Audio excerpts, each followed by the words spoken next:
રાતના 12 વાગે ટહુકો કરો અને પરોઢીએ મારી ખોડિયાર ડોશીનું રૂપ લઈ અને ખાટલે ખબર કાઢવા ન આવે ને તો મારી ભરૂચના દોટા વાળે મારો છોકરાને સાયકલમાં હવાઈ મિલતો નહીં. મારે તો કે હઈ કરી આવો કે ઠેઠ બોટલ લઈને જઈ તો સુધી ચેટલો ટાઈમે જતો રહી. સાયકલમાં પંચર પડી ને સર્વિસ આખી કરાવી નાખવી.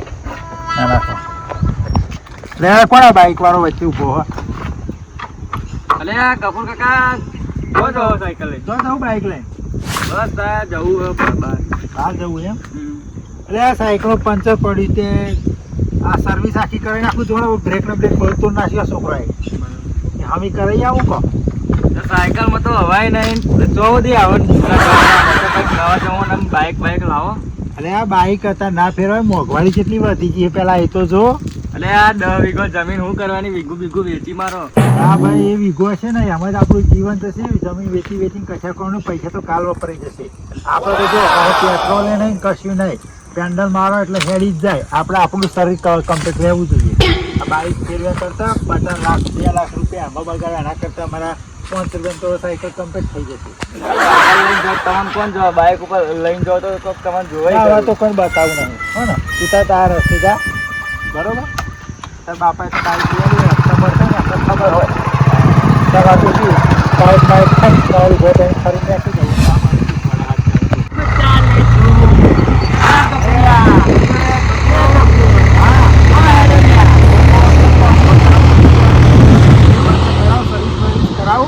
એવું એમ ને? હા એટલે પણ સાયકલ ને સર્વિસ કરાયા વગર નવી લઈ લે ને. અરે ના ભાઈ અમારા છોકરાની સાયકલ હા 4 પૂરો આવે એટલે આપણે બહુ થઈ ગયું. બીજું શું કરવું? જમાનો જો હું ખાલી એક્ટિવા લઈને ફરું જો. અરે ભાઈ તમે ફરો યાર. અમારે આ બધું નહીં આવડતું એટલે આ જા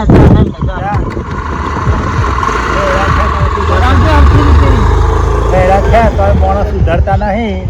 આજ અમારા ઘાત બનતો હતો. આ તો એક્ટિવા લઈને ફરે એટલે ભાઈ હમણાં ખાવ એવું બરોબર હા અમારે તો ભાઈ અમે તમારે રસ્તી જઈએ. હા સારો હોય કે બે વાગ્યા ખેતરમાં કલાક ઘેર જે તારા છોકરો લઈ પીવા. હા હવે કલાક બેહું છું પછી ઘેર જશું હવે ખાધન ટાઈમે. શિવરામ આવો શું કરો બેઠે હું શું કરીએ જો એવું પહેલો હારો તાપ કેવો પડે. એટલે સાયકલ જોઈતી હતી તારી.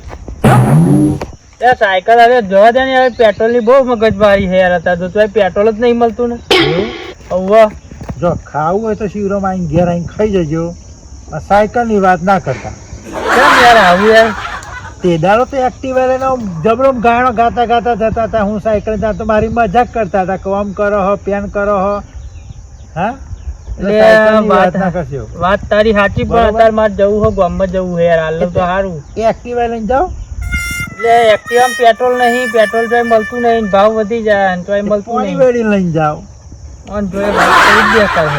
હા અત્યારે તને જરૂર પડતી તને કે 10 વીઘા જમીન અત્યારે ખબર પડી ને. વાત તારી સાચી છે. એ ગમે તે પણ એક ખાતું ધન કહેવાય. સાચી દિયાળાનું 100 રૂપિયા તમે પેટ્રોલ ના ખાવ તો કેટલી મોંઘવારી વધી. વાત સાચી.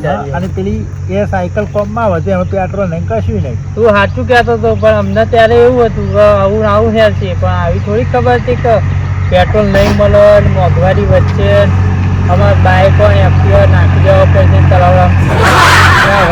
તમારા એક્ટિવા પેલો મારે એવું કશું નહીં શિવરામ જો વાતની કદવાર.